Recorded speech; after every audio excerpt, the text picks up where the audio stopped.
Muito boa tarde, tudo bem com você? Eu sou Silvia Valim, te dou boas-vindas ao nosso evento tão especial. Agradeço a você que está aqui hoje conosco. Nós queremos agradecer também às associações filiadas e parceiras da Software One, o Instituto de Engenharia, ao BIM Fórum Brasil e ao Green Building Council Brasil. Estamos aí muito bem assessorados aí para esse nosso bate-papo de hoje. Eu quero apresentar um pouquinho do que é a Software One. Ela é líder global de soluções de software e tecnologia em nuvem de ponta a ponta. Com mais de 9 mil funcionários e distribuídos em 90 países, atende a cerca de 65 mil clientes com soluções e tecnologia em nuvem. É o parceiro global de distribuição do M2, plataforma integrada de construção em nuvem, presente no Brasil por meio de sua equipe de profissionais experientes com profundas raízes no setor arquitetura, engenharia e construção. O M2 é uma solução robusta, altamente configurável, com mais de 100 módulos que abordam todas as fases do ciclo de vida da construção, oferecendo aí um controle total do projeto, transparência de custos, redução de riscos e visibilidade de dados inteligentes em tempo real. Então, como hoje nós vamos falar de inovação e tecnologia acelerando a indústria da construção, nada mais justo que convidar um time de destaque no setor para debater esse assunto. Então, eu vou convidando agora você a conhecer um pouco mais das nossas convidadas de hoje.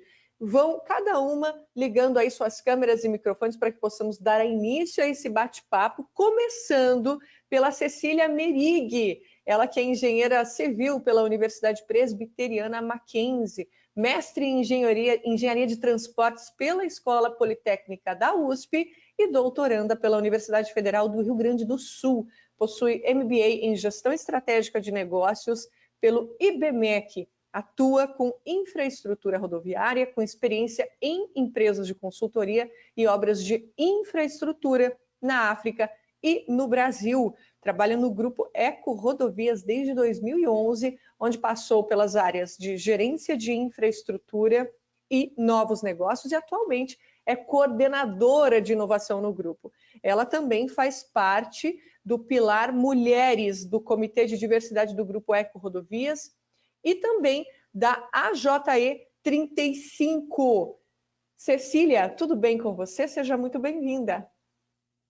Muito obrigada, Silvia. Muito obrigada a todos pelo convite. É um prazer estar aqui com vocês essa tarde. Nós é que agradecemos, Cecília, muito obrigada. E agora eu quero convidar também para abrir a câmera a Fernanda Belisário, nossa próxima convidada, ela que é engenheira civil, mestre e doutora pela Escola Politécnica da Universidade de São Paulo, com estágios de pesquisa no Instituto. Aí você vai ter que me ajudar, Fernanda, para ver se eu falei certo, hein? Fraunhofer, é isso mesmo? De Física das Construções, na Alemanha? Oi, boa tarde a todos. É um prazer estar aqui. Obrigada pelo convite. Eu que agradeço, Fernanda. Falei certinho o nome? Falou sim. Fraunhofer. Então, mas tem mais apresentação aqui da Fernanda, né? Porque ela também trabalhou com estágios de pesquisa no Instituto Federal de Tecnologia de Zurique, na Suíça, é pesquisadora da Unidade de Negócios de Habitação e Edificações do Instituto de Pesquisas Tecnológicas do Estado de São Paulo, desenvolvendo aí trabalhos relacionados ao cálculo de indicadores de desempenho ambiental da construção, baseados na abordagem de ciclo de vida e avaliação de desempenho de componentes e sistemas construtivos inovadores. Mais uma vez, muito obrigada pela sua participação aqui conosco hoje, Fernanda. E já peço também para ir chegando aí com a gente a Marcela Milano. Marcela é formada em Arquitetura e Urbanismo pela Faculdade de Belas Artes, com diversas formações após a faculdade em Gestão de Negócios pelo INSPER, Negociação e Finanças, pela Harvard Business School, formação em Conselho de Administração, pela São Paulo Escola de Negócios, pós-graduação em Negócios do Mercado Imobiliário e, ainda mais recentemente, uma formação em ESG, focada em construção pela CTE. Atualmente, ela integra o time de profissionais na Matec Engenharia, onde atua desde 2000. Iniciou lá como estagiária na área de cursos, passando pelas áreas de negócios, marketing, financeira e gestão. Desde 2016 ocupa a posição de vice-presidente da empresa. Marcela, que história! Seja muito bem-vinda, viu, desde já. Obrigada pela sua participação. Imagina, obrigada a você, obrigada aí a Ana pelo convite, a Software One. É um prazer estar com vocês aqui agora à tarde. Que bacana! E está chegando aí também, já vou pedir para abrir a câmera para que as pessoas possam ver a apresentação da Ana Carolina Caires, ela que é engenheira civil e mestre em gestão da construção civil pela Escola Politécnica da USP e cursa o Master em Gestão da Inovação pela parceria ITA-ESPM. Atua há mais de 10 anos nas áreas de planejamento, orçamento e implementação de processos. Implantação, aliás, de processos BIM em grandes construtoras do Brasil. Atualmente é líder de consultoria técnica na Software One, especialista na solução M2. Ana Carolina, seja muito bem-vinda. Ei, muito obrigada, Silvia. Muito feliz aqui de dividir a telinha com vocês. Acho que a gente tem um painel bem legal pela frente. Eu é que estou muito feliz de dividir aqui a telinha com essas mulheres maravilhosas que vocês viram aí, né? Só pelo currículo já dá para ver, né? Que são mulheres batalhadoras, com muito conhecimento a ser compartilhado na tarde de hoje.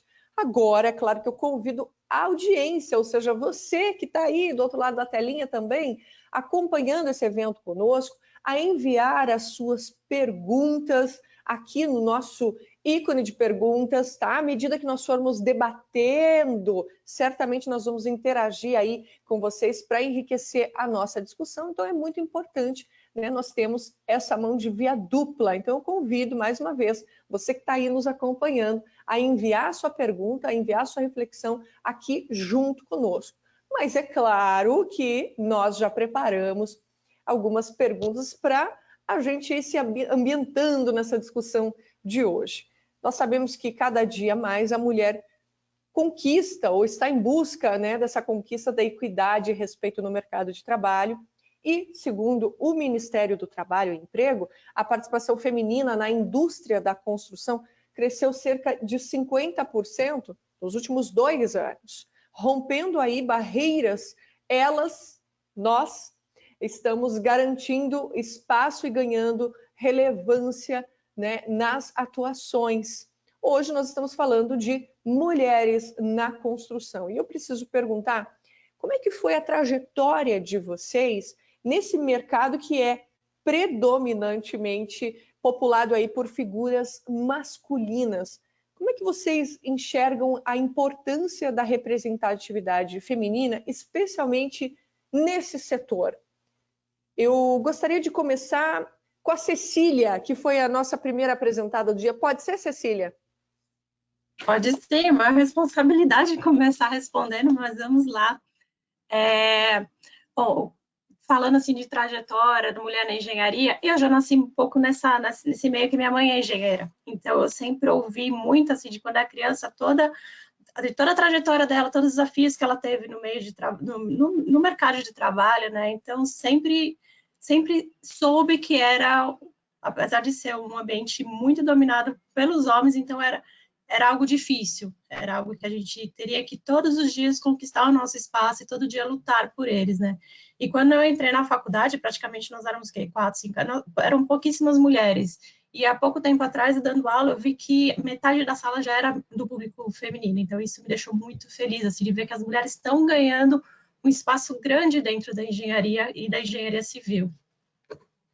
Tanto é verdade, né, Cecília, que estamos aqui hoje entre mulheres, né, na construção, debatendo, refletindo, trazendo, compartilhando um pouco de conhecimento. É por aí mesmo, Ana Carolina?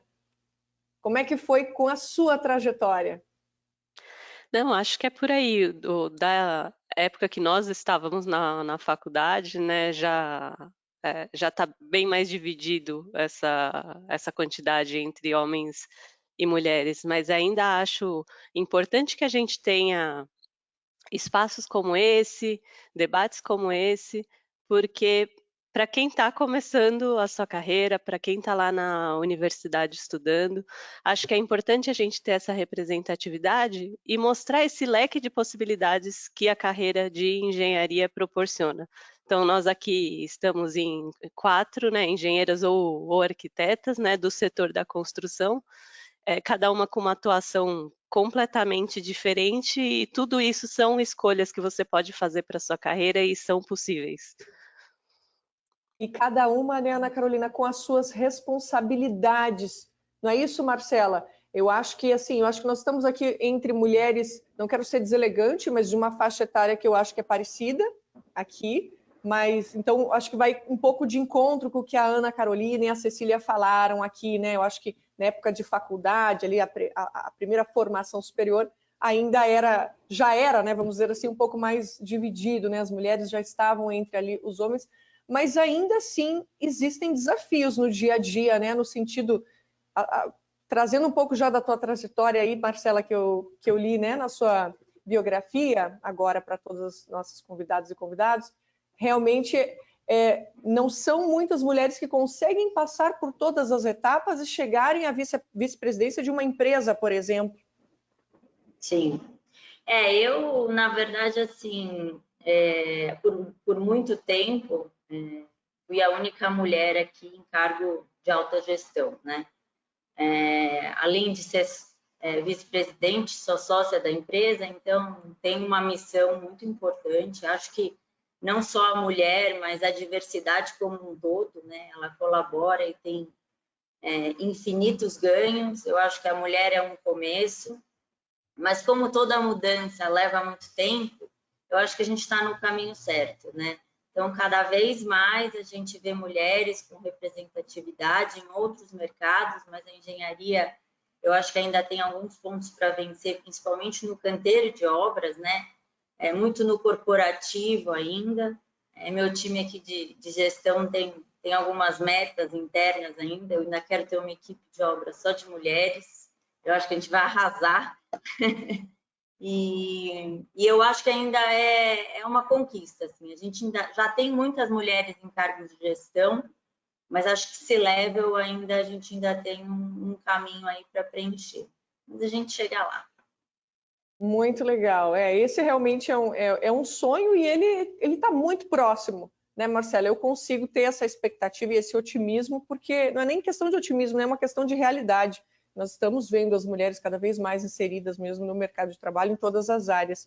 A Fernanda, para a gente concluir esse ciclo dessa pergunta que, enfim, ela é na verdade mais reflexiva, mas falando sobre representatividade. Você acredita que é importante também, como as nossas outras convidadas falaram, nós marcarmos esse território como estamos fazendo hoje? Eu acredito que sim, né? Na minha trajetória, eu comecei trabalhando em construtora, tinha menos mulheres do que homens, né? E em 2014 eu entrei no Instituto de Pesquisas Tecnológicas, né? E recentemente, assim, nos projetos que eu tenho trabalhado, que são mais alinhados com a temática de sustentabilidade, normalmente a maioria é mulher. Não sei se é por conta de uma afinidade com o tema, mas eu tenho notado essa mudança. E concordo muito que a gente mostrar que é possível é importante, porque nem todas as mulheres vêm do mesmo histórico familiar ou acreditam que seja possível, né, ter uma carreira de destaque na engenharia. Então, ter bastante pessoas, assim, em variados cargos, né, variados níveis, variados encaminhamentos de carreira, eu acho que é importante, sim, para inspirar novas mulheres, né? Às vezes a gente tem potenciais aí que merecem ser explorados, né? O país só tem a ganhar com isso. Certamente. Mas a gente acabou de sair, né, Fernando, de um momento forte de recessão, né, no mercado por conta da pandemia. Eu acho que afetou também muito proximamente o setor da construção, né? E eu queria saber como que isso impactou a indústria, né, de forma geral da construção, e que desafios você, em especial, por exemplo, vivenciou. E se alguma das convidadas quiser interagir nessa questão também, por favor, se sintam muito à vontade, tá? A ideia aqui é que seja mesmo um bate-papo, inclusive lembrando a você que está aí nos acompanhando nessa discussão, por favor, envie sua pergunta, envie se você quiser direcionar sua pergunta para uma das convidadas ou fazer uma pergunta geral, fique muito à vontade. Fernanda, passando para você, então, essa ideia, né? Como que foi para a indústria da construção, para você, tanto enquanto mulher, como, enfim, como parte do setor mesmo de forma geral?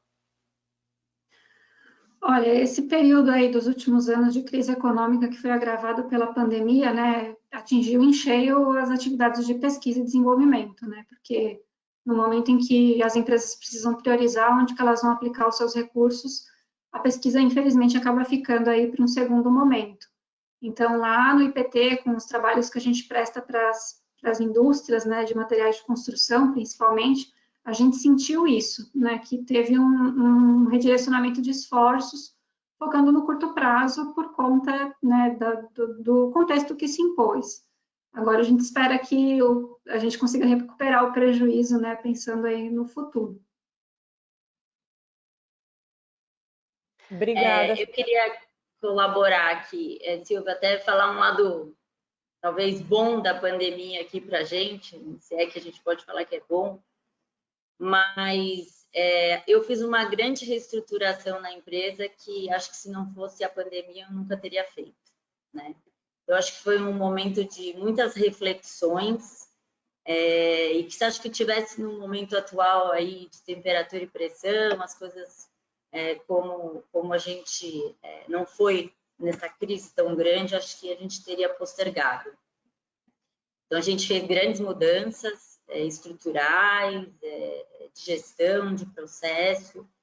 Então, acho que foi um momento bastante grande de dar um passo para trás, refletir e projetar um futuro até baseado na experiência do mercado da pandemia, né? As construções não pararam, né? O mercado, acho que foi um dos poucos que continuou. A gente teve, óbvio, desafios por causa da contaminação e etc., e como continuar atingindo os prazos no meio da pandemia, mas eu queria trazer um pouco desse momento de que, às vezes, as grandes crises fazem a gente fazer grandes mudanças importantes. Pois é. Ia complementar. Desculpa, Silvia, eu ia complementar justamente isso que a Marcela falou, que foi um momento que acho que ficou muito escancarado para as empresas, assim, com as dificuldades, com o trabalho em distância que a gente teve que fazer algumas vezes, com o próprio distanciamento no canteiro de obras, com a escalada de preços. Ficou muito claro que não dá mais para trabalhar de forma ineficiente. Então, eu tenho que rever os meus processos, não dá mais para eu ter perdas que eu não saiba e deixar minha empresa vulnerável a eventos desse tipo. A gente está falando de um grande evento que a gente espera que não se repita mais. Mas quantas vezes, por uma coisa muito menor, a gente viu as empresas se comprometerem financeiramente ou mesmo a imagem por conta disso? Então, acho que foi realmente um período para que aquelas empresas que têm essa visão de futuro parassem e refletissem como eu consigo me reinventar para ser mais eficiente na minha operação. Porque Aí, ainda Cecília, não sei como que foi essa visão aí na infraestrutura. A infraestrutura ela não parou, né? Até mesmo no setor rodoviário, no setor de concessões rodoviárias, a gente tem as nossas obrigações contratuais e é entrega de obra após X anos de concessão. Então, para atender as exigências contratuais, nós tivemos que manter o calendário de obras. Claro que muitas coisas foram revistas, foram replanejadas e tal, mas o que eu achei muito interessante é como o nosso setor se inovou e a construção civil, principalmente a de infraestrutura, ela é um setor mais tradicional. Até tem um relatório da McKinsey do ano passado, de 2021, que fala que é um dos setores mais com menor taxa de inovação, digamos assim. E a gente já teve bastante inovação no sentido de conseguir fazer um controle de obra à distância, utilizando drones, utilizando imagem. Então, vejo assim que há 3, 4 anos atrás isso era uma coisa muito embrionária e hoje já é uma realidade para a gente. Pois é, justamente dentro desse contexto, Cecília, tem alguma passagem assim específica que você acredita que demandou essa inovação assim e que foi muito de encontro assim com o setor da construção? O que você viu assim de impacto que essa recessão trouxe à medida que, ao mesmo tempo, o setor exige inovação e novas aplicações? Eu acho que, bom, toda inovação ela tem um pouco o centro, ela tem como o centro ser humano, né? Então, na pandemia a gente viu o que tudo era em relação ao ser humano. Então, nós tivemos que ficar em casa, fazer quarentena, tudo foi para quê? Para conter o vírus, mas foi para relação ao ser humano. E isso também se extrapola para a engenharia e para as outras áreas, né? Então, a inovação veio como uma ferramenta para que o ser humano conseguisse performar o que precisava fazer no mercado de trabalho, mas ao mesmo tempo a gente conseguisse assim trabalhar de forma a conter, né, a pandemia, de conter a fase que estava se espalhando o vírus, né? Então foi muito importante muitas ferramentas serem surgidas e até mesmo, por exemplo, home office. Muitas empresas estavam imaginando implantar home office em 2, 3 anos e de repente da noite para o dia isso virou uma realidade total, absoluta, né? Que a gente ainda continua com os benefícios disso, né? Então acho que é muito voltado para o ser humano.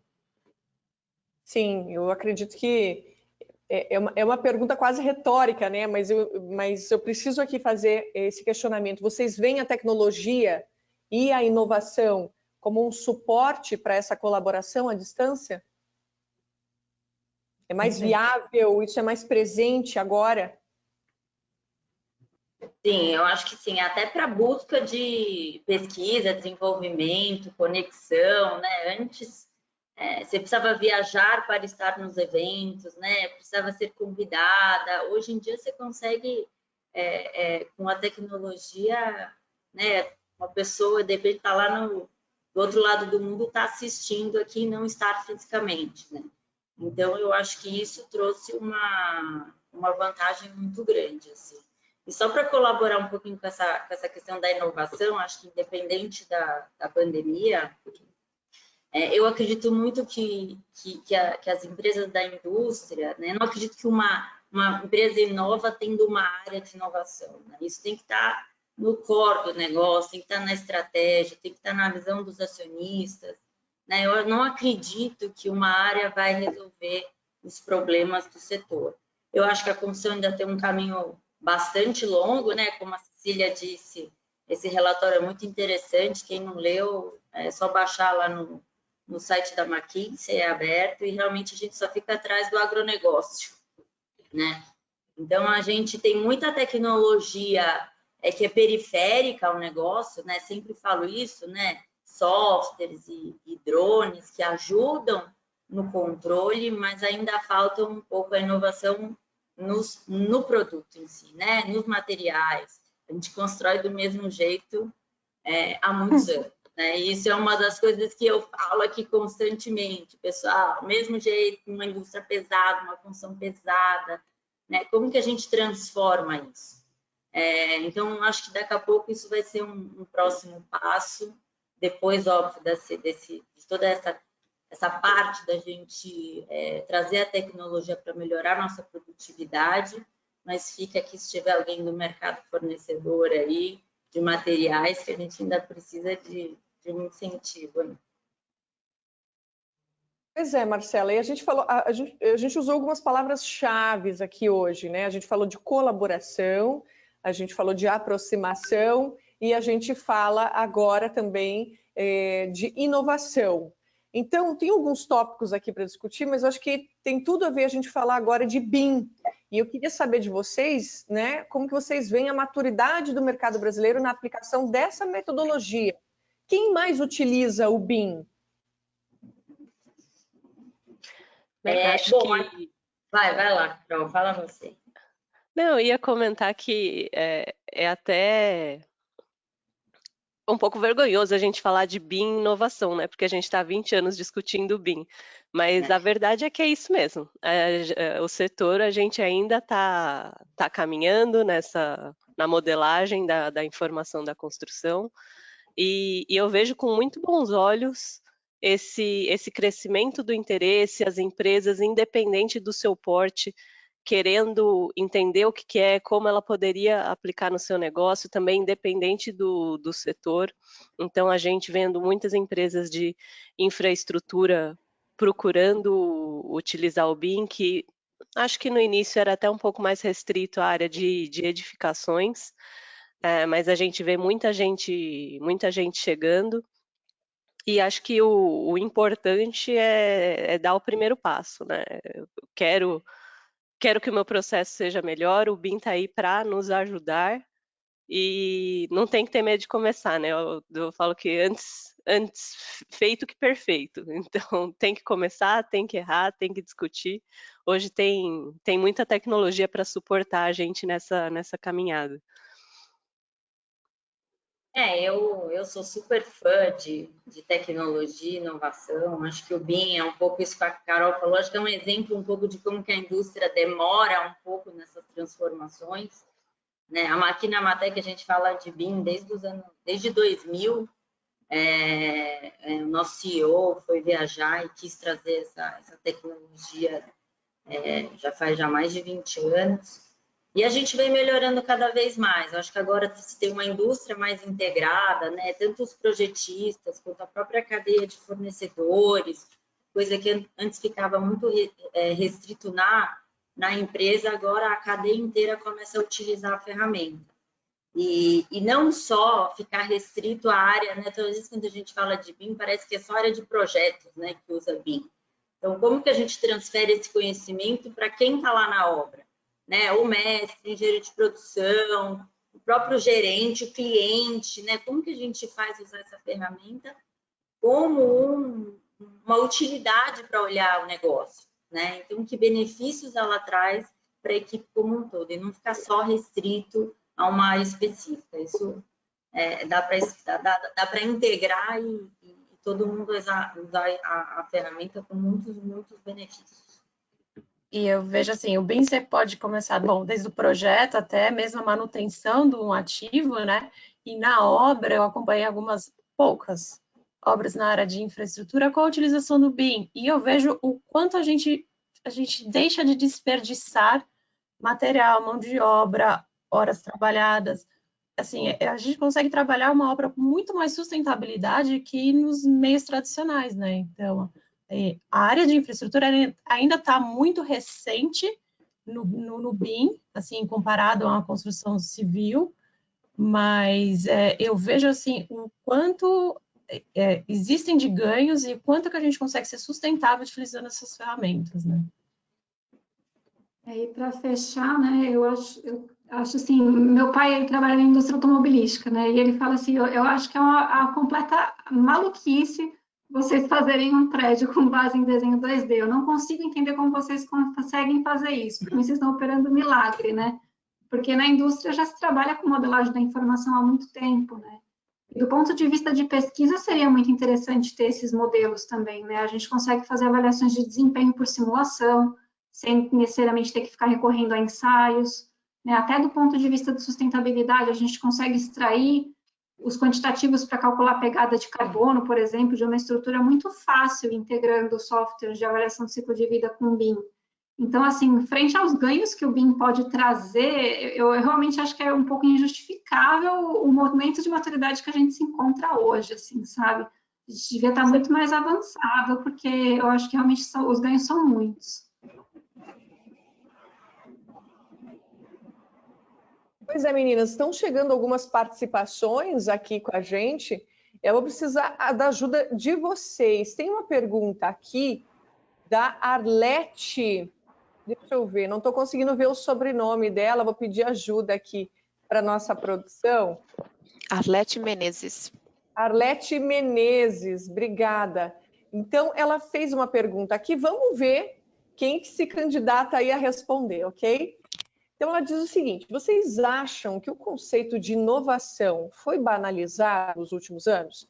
A busca por ela sem estrutura, vocês veem que muitas empresas surfam na onda do discurso?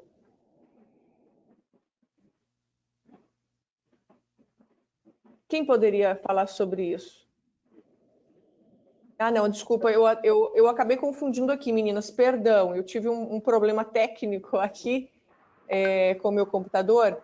Na verdade, a Arlete fala o seguinte, ó, eu trabalho na área de engenharia, construção civil, indústria, manutenção há alguns anos. A minha formação é na área de sistemas elétricos.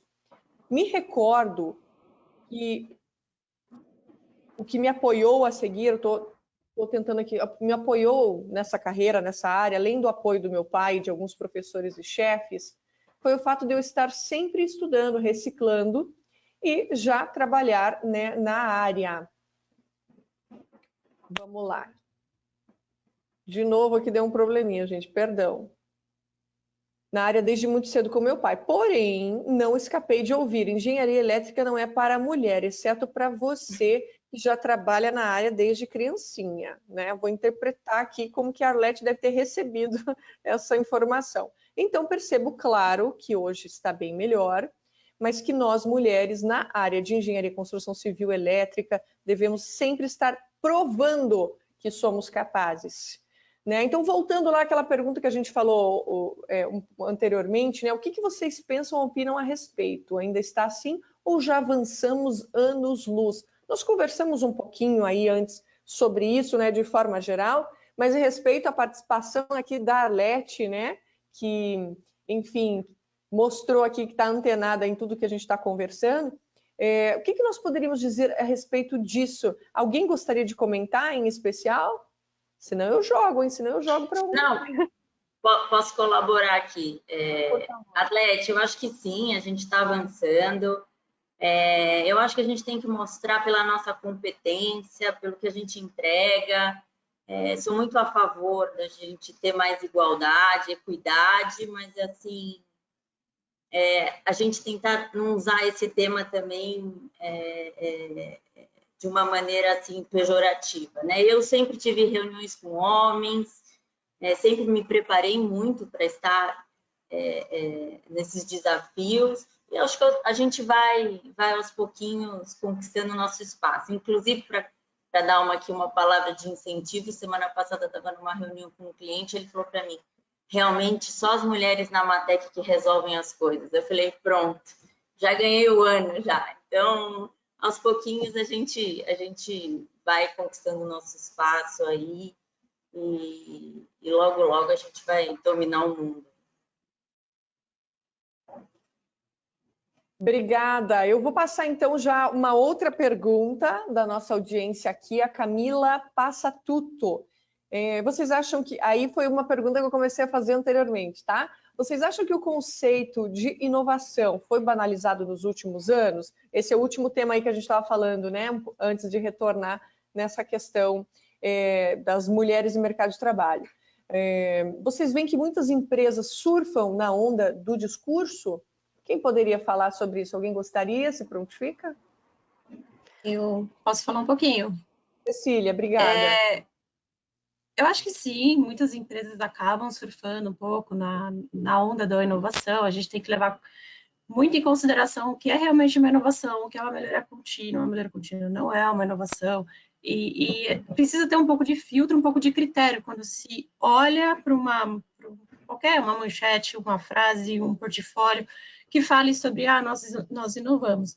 Mas eu acho que isso também é em relação a tudo. Eu já vejo muitas empresas falando, nós somos ESG, nós estamos investindo nos pilares do ESG, e assim vai, mas será que é só marketing? Então, eu acho que em relação à inovação, em relação a ESG, em relação a outras palavras que vão aparecer, que vão ser trends do momento, a gente realmente tem que olhar e olhar com um olhar crítico mesmo. É ou não é? Né? Então, vejo muito dessa forma.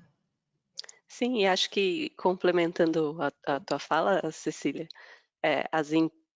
e também com um pouco do que a Marcela já falou hoje, que acho que tem que fazer parte da cultura da empresa, né? Não é só a gente largar um monte de buzzwords por aí e achar que está fazendo inovação e achar que está tendo sustentabilidade no nosso negócio, né? Então, e inovação, né, não é aquela ideia que às vezes a gente tem que vou estar aqui parado, vou ter uma ideia brilhante e tudo vai dar certo de primeira, né?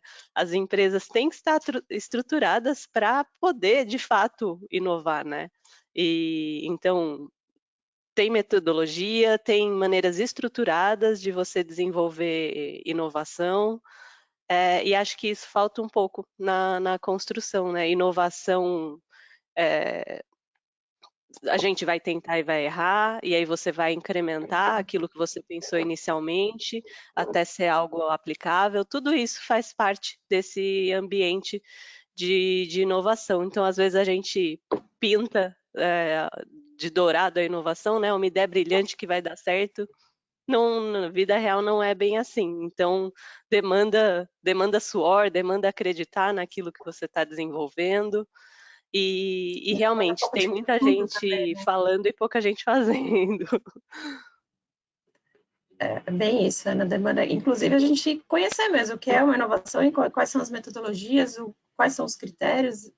E eu vejo que falta um pouco na construção civil, e principalmente quando eu entrei na área de inovação, eu percebi o quanto que eu falava que a gente inovava e a gente não inovava, sabe? Tipo, então, sim, o discurso às vezes não segue muito a técnica, né? Então, vale a pena voltar, dar um passo atrás e entender o que realmente é inovação, exatamente o que você falou.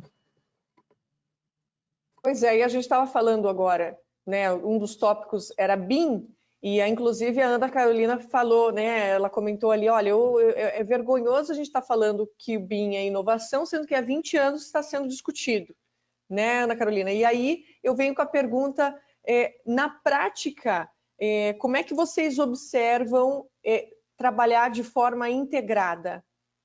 Alguém pode trazer um exemplo concreto do dia a dia de como que é trabalhar de forma integrada? Eu acho que a tecnologia hoje abre muitas portas para a gente poder trabalhar de forma colaborativa, né? Então, por exemplo, se eu estou numa obra no Nordeste e eu quero consultar a Fernanda que está no IPT aqui em São Paulo. Hoje a gente tem tecnologia para isso. Eu não preciso procurar alguém que está fisicamente próximo do meu canteiro de obra. Eu posso ter um controle da minha obra do meu escritório central, né? Então, abre um leque muito maior de profissionais que podem atuar, da gente poder gerir essas pessoas para que a gente aproveite as habilidades de cada uma, né? Acho que a distância física deixou de ser um impeditivo em muitos dos casos, né?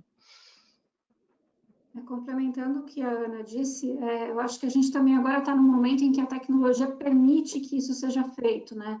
Talvez há 10 anos atrás a gente não conseguisse ter a mesma velocidade de conexão de internet, enfim, para viabilizar esses sistemas. Mas eu queria trazer aqui uma experiência recente que eu tive. A gente no IPT faz avaliação de desempenho de sistemas construtivos e produtos inovadores para a concessão de documentos de avaliação técnica no âmbito do SINAT, né, do PBQPH. E para isso a gente faz auditorias em fábricas, né, dos clientes. E tem lá uma série de requisitos para controle da qualidade. Às vezes é um pouco difícil para as empresas implantar isso. E recentemente eu tive uma excelente surpresa de uma empresa que a gente visitou e que vinha tendo dificuldade para implantar os controles que estavam especificados, e na hora que entrou no sistema digital, tudo saiu, sabe? O sistema viabilizou que esses controles fossem feitos, porque enquanto eles eram manuais, eles eram muito dispendiosos, precisava de muita gente, muita disciplina para manter aquele controle, a frequência de amostragem, o registro dos controles de produção, e o sistema digital que eles implantaram meio que tornou isso automático, sabe? Já entrou na cabeça do operador ali das máquinas que ele tem que entrar com os parâmetros. Então, eu vejo que a tecnologia facilitando esses processos é muito interessante, assim, coisas que antes não eram possíveis e pela tecnologia passam a ser. Uma experiência que a gente teve agora recentemente, a gente conseguiu modelar uma obra de arte, que era um viaduto, em BIM, e a gente pegou a planta dele, que foi construída em 2000, enfim, faz tempo. E a gente colocou tudo ali, e dava para ver, assim, exatamente toda a parte da armação, como é que era o bloco, como é que estavam as estacas. Então, é muito interessante, e é um jeito também de você conseguir evitar os erros, que quando a gente está olhando as pranchas, você não vê esses erros. E você consegue integrar, então, o projeto, a forma que você vai pôr a forma, o orçamento, fazer a análise de ciclo de vida. Você, então, consegue integrar todas as áreas de uma forma só, né? Então, é muito interessante como a tecnologia trouxe isso de uma forma rápida e eficaz para a gente, né? Obrigada, Sim, Cecília. Alguém até gostaria de... lembrando também uma experiência aí que eu já passei, já fiz muito levantamento de quantidade nessa vida, né? Acho que todo mundo. E é uma coisa que, assim, hoje eu preciso de um levantamento de quantidade, eu, Ana Carolina, que vou fazer. Se daqui a 2 semanas a Cecília precisar, ela vai fazer, não vai bater com o meu. Então, é uma desintegração no processo e que hoje, com diversos sistemas, a gente consegue evitar esses erros humanos, diminuir essa perda de dados, né, usar as nossas horas de maneira mais eficiente para que a gente possa pensar de fato, né, na estratégia, na tática do negócio e não fazendo relatório, gastando muito tempo com as atividades operacionais, né? Aí, obrigada, Ana. Alguém gostaria de comentar mais esse assunto? Eu acho que um desafio para a gente aqui, né? Eu acho que provavelmente a Cecília deve ter esse mesmo desafio interno, é um pouco da integração de todas as pessoas para viabilizar um projeto, né?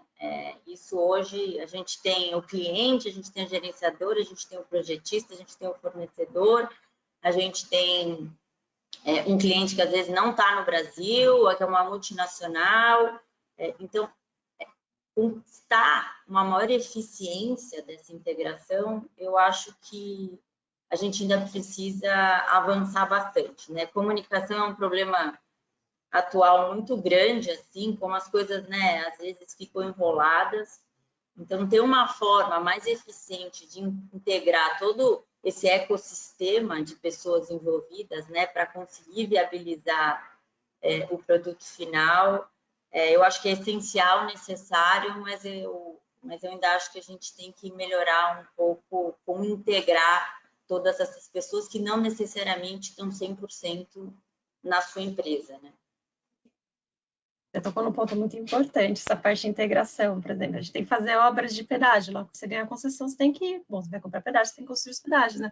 Então, como é que você consegue casar toda a parte da construção e com a tecnologia? Como é que você integra quem entra em tal hora e tem tempo, tem prazo para poder entregar as praças de pedágio? Então, essa integração de equipes, de projetos, de stakeholders, de valores, é algo assim muito complexo no meio, né? Muito legal, meninas. Temos mais perguntas da nossa audiência? No momento, não. Então, não, né? Não. Então, oi? Alguém fez algum comentário?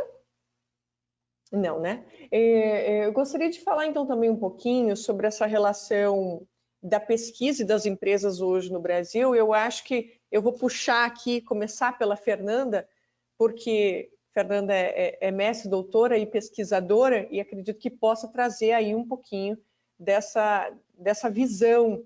Como que você enxerga essa relação, Fernanda? Olha, aquela ideia que a gente tinha de um distanciamento entre as empresas e o universo da pesquisa, eu acho que ela já é um pouco passado, assim, né? A gente teve a lei da inovação aqui no Brasil que deu uma maior flexibilidade para as instituições de ciência e tecnologia se aproximarem das empresas e fazerem projetos em conjunto, né? Porque antes a gente tinha uma série de questões envolvendo propriedade intelectual, então, você produz, sei lá, um sistema construtivo inovador, de quem quer a patente, né? Normalmente as universidades, os institutos de pesquisa requeriam a patente, hoje em dia isso já é negociável. Então, acabou ficando muito mais facilitado para as empresas fazerem esse tipo de desenvolvimento conjunto, né? Inclusive com alguns recursos financeiros, sendo parte deles a fundo perdido. Então, hoje a gente tem uma série de instrumentos legais e de regulamentação que permitem que haja essa integração um pouco maior, né? Um dos exemplos que a gente tem até uma unidade lá no IPT, a Empresa Brasileira de Pesquisa e Inovação Industrial, a Embrapi, né? Então, no âmbito dessa empresa, né, que na verdade é uma empresa virtual, você consegue fazer projetos com empresas ou com um pool de empresas para levar um projeto que está num nível de maturidade tecnológica baixo para o nível de tecnologia que ele consiga ser já evoluir para mercado, né? Então, hoje a gente tem muita possibilidade de fazer esse tipo de parceria. Tem gente aqui no Brasil capacitada para fazer pesquisa de alto nível, né? Acho que a academia evoluiu muito. Se a gente acompanha aí os rankings das universidades, a gente tem algumas brasileiras que estão aí no top do mundo, estão integradas com outros institutos de pesquisa no mundo.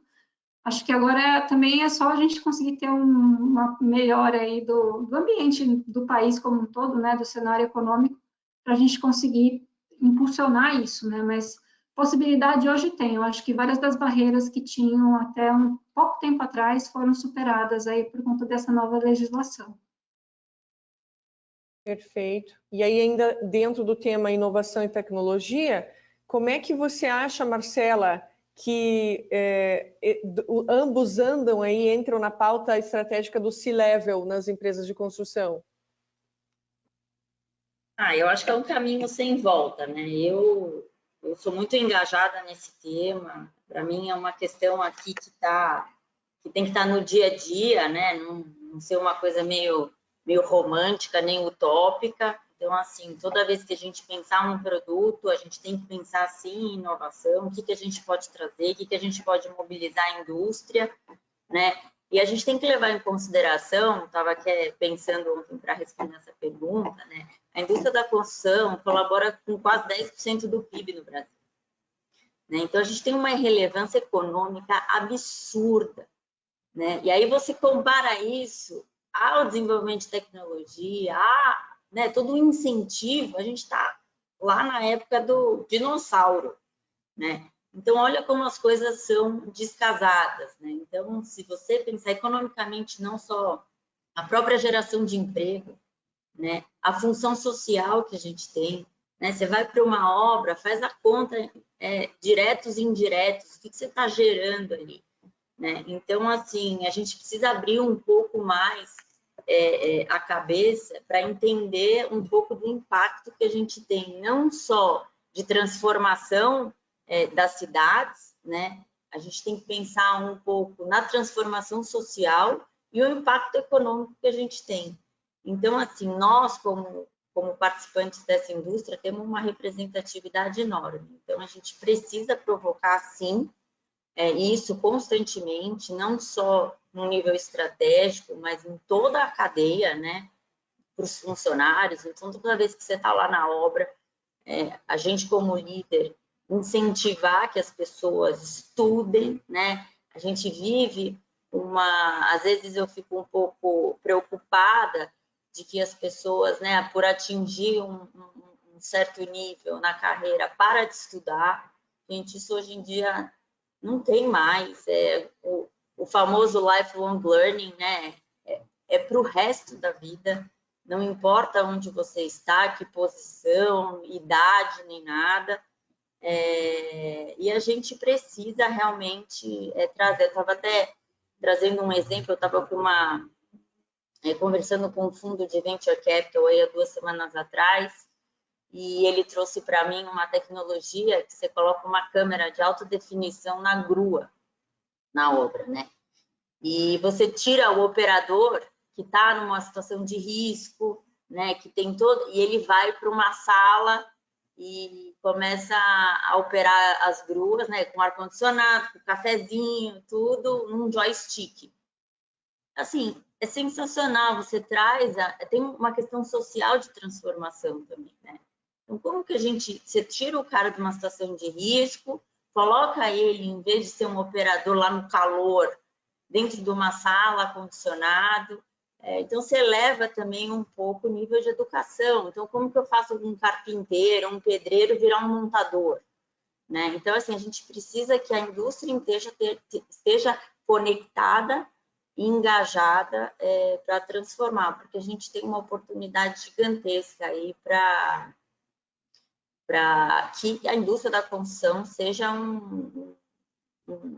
uma área de inovação mesmo, né? De transformação. Assim. A gente tem pessoas que estudam isso no Brasil, que tem os institutos de pesquisa, que eu acho que a gente, como empresa e como órgão, né? Como indústria, explora ainda muito pouco. Então, a gente tem um desafio muito grande aí, mas como eu sou muito empolgada, Eu não desisto nunca, hein? Isso mesmo.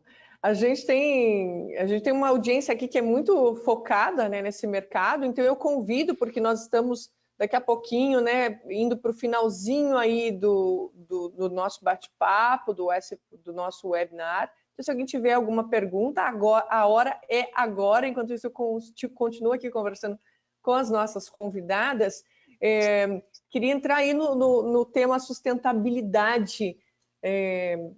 Gostaria de direcionar você, Fernanda, mas não, claro, impedindo que as nossas outras convidadas interajam nesse tema, né, sobre como a indústria vem se adaptando às práticas de sustentabilidade e desempenho ambiental, já que falamos aí um pouquinho da questão social, com esse relato da Marcela, né, que ela trouxe da questão da grua, que é muito interessante e vai de encontro a isso. Bom, esse é meu tema de atuação na pesquisa, né? Então, sou suspeita para falar porque eu sou um entusiasta do assunto, mas, assim, objetivamente, né, a gente está num cenário de mudanças climáticas, acho que hoje ninguém mais consegue negar isso, né? E se a gente quiser limitar essas mudanças climáticas e as consequências negativas que ela tem, né? Outro dia eu estava vendo uma notícia que mais de 400 pessoas já morreram este ano no Brasil por conta de desastres ligados a mudanças climáticas. Isso é um impacto grande, né? Fora a questão econômica. Se a gente quiser limitar isso à esfera do que dá para gerir, a gente precisa reduzir drasticamente as emissões de gases de efeito estufa, né? Então, eu acredito que o combate às mudanças climáticas é a nossa prioridade número 1. E a construção civil tem muito a ver com isso, né? Globalmente, o uso dos edifícios e a construção dos edifícios contribui com quase 50% das emissões de CO2. É muita coisa, né? Então, se por um lado a gente contribui com boa parte das emissões, a gente também é boa parte da solução. Assim, não tem um caminho de desenvolvimento sustentável sem passar pelo setor da construção. E aí, como sou engenheira, né, eu acho que a gente precisa medir as coisas, a gente precisa saber qual é a pegada de carbono dos nossos edifícios, das nossas obras de infraestrutura, né, para que a gente possa ver assim, quais são os pontos que a gente precisa mexer para efetivamente conseguir descarbonizar e monitorar se a gente está indo na direção certa, né? E nesse sentido, eu queria trazer aqui uma ferramenta que foi desenvolvida ao longo do ano passado e foi lançada no início desse ano, que é um sistema que traz dados brasileiros verificados de pegada de energia e de CO2 dos principais materiais de construção, né? O sistema se chama SIDAC. Para acessar ele é sidac.org.br. Ele foi desenvolvido a pedido do Ministério de Minas e Energia e ele está disponível gratuitamente para consulta para qualquer um, né? Então, nesse sentido de tentar aproximar, né, a pesquisa da indústria, a gente desenvolveu um sistema que pode ser utilizado, que ele é simples, ele é intuitivo, você não precisa ser um especialista em avaliação do ciclo de vida para usar, para tentar prover o mercado brasileiro de informações, enfim, instrumentos para tomar decisão no sentido de conseguir melhorar o desempenho ambiental da construção. Ainda tem muita coisa para ser feita, mas eu acho que a gente está aí começando um caminho que não tem volta. Obrigada, Fernanda. Eu não sei se alguém gostaria de falar, chegou aqui para mim mais uma perguntinha, a gente vai voltar lá no BIM. Já vai preparando aí quem que gostaria de responder a pergunta. Inclusive, se vocês quiserem fazer perguntas uma a outra, por gentileza, tá? Fiquem muito à vontade para isso.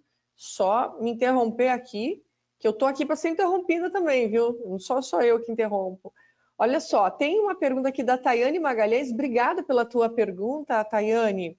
Ela comenta o seguinte: olá, eu tenho estudado o BIM e vejo que ainda existe uma escassez de empresas que adotaram essa metodologia ou que ainda não entendem a complexidade, o tanto de potencial que o BIM pode trazer para esse processo de trabalho.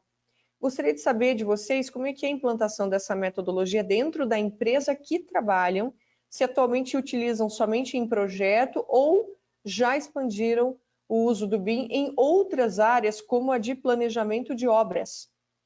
Além disso, gostaria de perguntar se teriam dicas para quem está buscando uma colocação no mercado nessa área, principalmente sendo mulher. Como se destacar? Ela pergunta. Obrigada, Tayane. Alguém gostaria de responder essa pergunta da Tayane?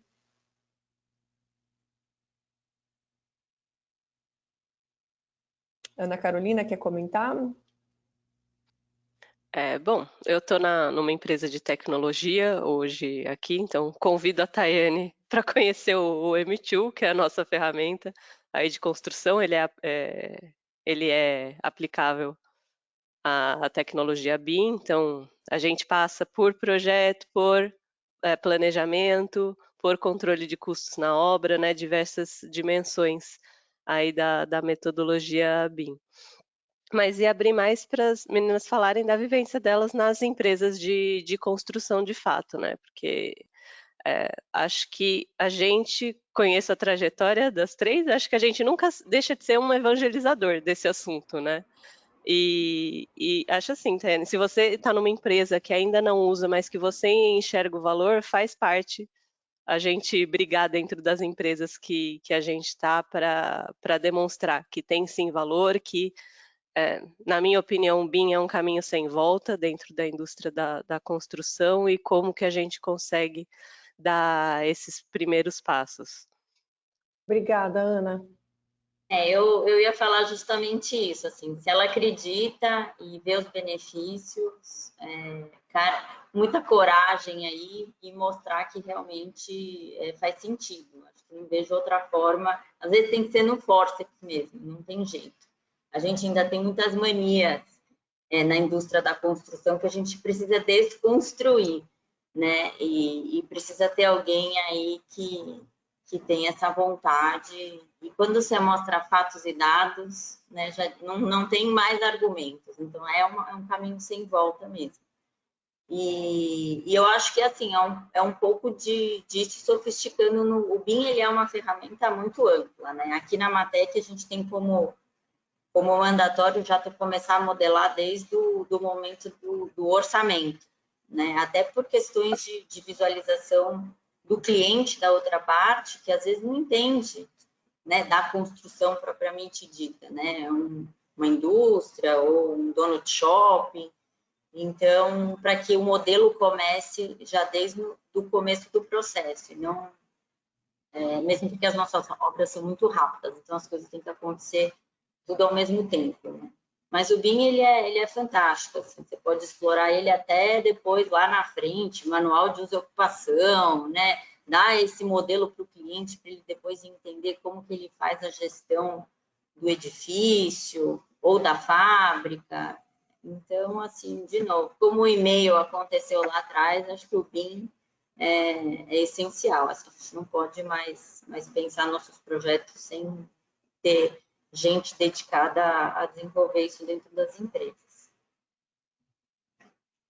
Obrigada, Marcela, pelo comentário. Inclusive, falando em comentário, tem um aqui do Geraldo Casagrande. Parabéns pela iniciativa e assuntos abordados, pelas explanações, bem como pelo sucesso alcançado pelas mulheres em diversas áreas e níveis. Desejo que isso aconteça cada vez mais. Obrigada pela audiência, Geraldo Casagrande. Alguém gostaria de comentar algo a respeito, fazer uma pergunta, uma para outra? Esse é o momento, são 6 horas da tarde, nós já vamos começar a partir para o nosso encerramento, mas é claro que a gente sempre tem tempo aí para os nossos convidados em especial. Eu queria fazer um comentário aqui até com relação à sustentabilidade, né? Eu comecei recente um curso aí para a gente começar a aprimorar as questões do ESG aqui dentro da Matec. E uma das coisas que eu vejo que é um desafio muito grande, aí a Fernanda pode colaborar, é um pouco, né, a gente tem uma indústria muito poluente, né? E como que a gente consegue trazer isso? Não só eu posso definir critérios, mas como que eu trago a indústria também para essa transformação, né? Como que eu vou falar com a indústria do aço, com a indústria do cimento, né? Com as instaladoras, os grandes players que fazem a construção, para a gente ir nessa transformação de sustentabilidade, né? De um produto mais eficiente, que gasta menos, porque a gente tem que pensar até no usuário final, né? Quanto que aquilo que você está projetando, o seu cliente pode economizar, reutilizar. A gente tem a questão do LEED já há muito tempo, mas acho que a gente está agora falando de uma coisa muito maior, né? Até trazer um pouco desse tema, assim, Até outro dia, clientes têm me perguntado bastante, fundos de investimento, né, quais são as nossas práticas de ESG?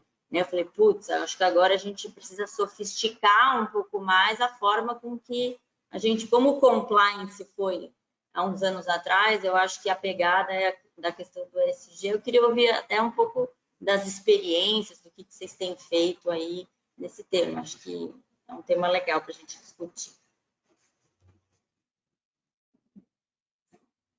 Fernanda vai comentar? Eu estava ajudando. Desculpa, Fê. Vai lá. Você quer falar primeiro, Cecília? Eu posso comentar depois, não tem problema. Era um comentário muito rápido, que eu estava ajudando a turma de sustentabilidade essa semana. A gente é empresa de capital aberto, né? A responder justamente os questionamentos do Easy em relação ao ESG. Da Marcela falando, eu fiquei lembrando, ai meu Deus do céu, tem que responder. Era só isso. Essa questão da indústria, Marcela, a gente tem algumas coisas que já estão em andamento, assim, né? Cimento e aço são os grandes contribuidores aí para a pegada de carbono, né? Da indústria, da parte da indústria da construção. E por conta deles estarem muito, assim, né, na vidraça, né? Eles, na verdade, já se prepararam em grande medida, assim, para conseguir descarbonizar as suas operações. Lógico que tem limites, mas, por exemplo, a Associação Brasileira de Cimento Portland tem um roadmap de como que eles projetam as emissões de carbono do cimento brasileiro daqui para o futuro, né? E, surpreendentemente, a gente é melhor até do que o panorama internacional, porque nossas fábricas são assim, mais novas do que algumas que estão instaladas em outros países.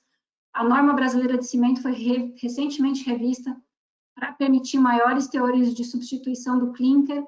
Então, assim, tem bastante coisa, na verdade, na indústria sendo feita. Só que quando a gente olha a magnitude da redução que a gente precisa atingir, só as medidas que a indústria faz para reduzir a pegada por quilo de produto não vai ser suficiente. Então, nesse sentido, acho que é bastante oportuna a sua colocação, porque a gente precisa procurar essas sinergias, né? A gente tem que reduzir a pegada de carbono do cimento, por exemplo, mas a gente também precisa otimizar a dosagem do concreto. E a gente também precisa desmaterializar as nossas obras, né? Otimizar o projeto estrutural, por exemplo. Então, são várias medidas que, somadas, vão conseguir, talvez, levar a gente um pouco mais próximo dessas metas, né?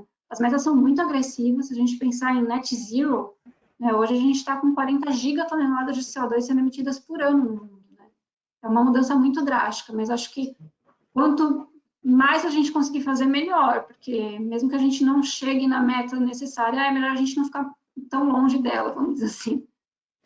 Não, e acho que você falou uma palavra muito importante, Fê, que é roadmap. Não acredito que isso vai acontecer sem planejamento, sem que as empresas tenham roadmap. Eu enxergo isso, passa muito por análise de cenários dentro dos projetos, né? Então, tenho que ter um tempo dedicado e tenho que ter informação disponível para que eu consiga ver de onde eu vou trazer esse material, né? Quanto que eu estou emitindo de carbono, por exemplo, no transporte, que não é inerente ao processo de fabricação, igual você comentou. Qual seria o melhor processo construtivo para que eu minimize a minha emissão de carbono, né? De novo, a gente não acerta na primeira, então a gente precisa analisar cenários diferentes para ver qual que é o mais conveniente para a gente. Isso tem uma coisa que a indústria é o desperdício, né? Como a gente gera, é um desperdício, assim, que eu fico... Uma das nossas metas aqui nesse grupo que a gente está discutindo isso é começar a ter um controle mais rigoroso mesmo, de redução. Acho que, assim, de novo, né? Criar metas de pouquinho em pouquinho, você vai replicando isso, vai trazendo os fornecedores também para um outro nível de discussão, né? Porque no final é economia para todo mundo, né? Então, mas assim, a questão do desperdício hoje é bastante grave. Não, combater o desperdício é uma coisa super necessária, mas só complementando o que a Ana colocou, eu acho importante essa questão dos dados e medir. Eu sou realmente obcecada com essa coisa de medição, porque tem algumas diretrizes de sustentabilidade que circulam por aí que não necessariamente vão levar a uma menor pegada de carbono, por exemplo, né? A compra do produtor local. Mas e se a fábrica que está do lado da sua obra é super poluente e a que está a 100 quilômetros já tem os investimentos para reduzir os seus poluentes, entendeu? às vezes a participação que a gente vê assim do transporte em relação à pegada da produção é muito baixa. Então, tem até algumas diretrizes de sustentabilidade que não necessariamente podem ser generalizadas, sabe? Eu acho que essa coisa de trabalhar com dados, trabalhar com números, permite que a gente tome decisões mais acertadas, né? E parece que é um cálculo assim super complexo de fazer, não, gente. É quantitativo de material que a gente já faz por uma questão de custo, multiplicado pelos fatores de emissão dos materiais que alguns a gente já tem, entendeu? Então, realmente é um passo pequeno que a gente precisa dar para conseguir começar a medir a pegada de carbono das nossas obras, enfim, e elaborar esses roadmaps, sabe?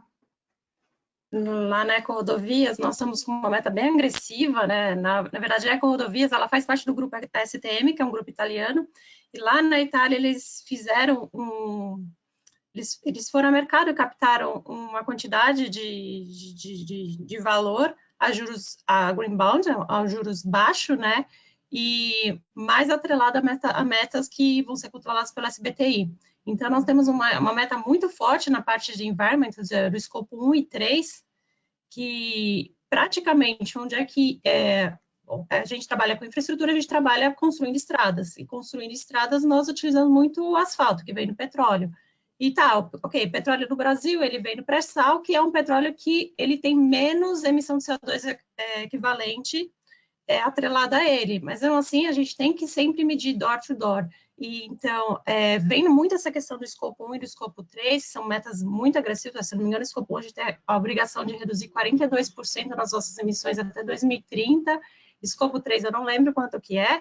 A gente está revisando toda a nossa cadeia de obras, desde quais usinas nós vamos utilizar, qual é o combustível da usina, a usina é nova, não, a usina não é nova, a gente vai incorporar alguma espécie de material reciclado nas nossas misturas. Então, tipo, existe todo um planejamento que a gente está trabalhando, e eu faço parte desse grupo e gosto muito dessa área, de como é que a gente vai chegar lá em 2030 atendendo essas metas. São metas muito agressivas. E de hoje para 2030, a previsão lá do nosso grupo é ter muita obra. E a nossa data base é 2021, onde é que a gente estava praticamente saindo da pandemia. Então, a gente tinha um volume de obras bem menor do que a gente tem estimado nos próximos anos, né? Então, será agressivo e vamos ter, assim, um desafio muito grande para os próximos anos. Essa é uma coisa bem legal. Muito legal, Cecília. O assunto agora, no final, né? Agora tomou vamos dizer assim, acendeu um fogo aqui entre a gente, mas tem um comentário aqui da Arlete Menezes, que já vai dar o tom, dando a sequência aqui do nosso webinar. Excelente webinar, apresentação, tema, parabéns. Que venham os próximos. Nós que agradecemos a Arlete Menezes, que fez aí uma pergunta também para as nossas mulheres na construção. E com isso, eu gostaria de agradecer, né, a vocês que seguiram com a gente até aqui. Quero convidar vocês a seguirem interagindo com a Software One, né, e enfim, também pelo M2, pelas redes sociais, inclusive, né, fazendo aqui esse convite especial, porque eu acredito que muitas das discussões que nós tivemos, né, das dores do mercado aqui que foram conversadas, podem ser solucionadas também por meio dessa tecnologia. Então fica aí o convite. Na tela já está o QR Code com o contato de cada uma das nossas convidadas. E é claro que eu gostaria que vocês fizessem as considerações finais de vocês. Eu vou começar pela Cecília. Cecília, por gentileza. Obrigada, viu? Foi um prazer estar aqui com você nesse webinar. Mudou a tela, eu perdi o microfone. Desculpa, gente. Aí, então estamos te ouvindo.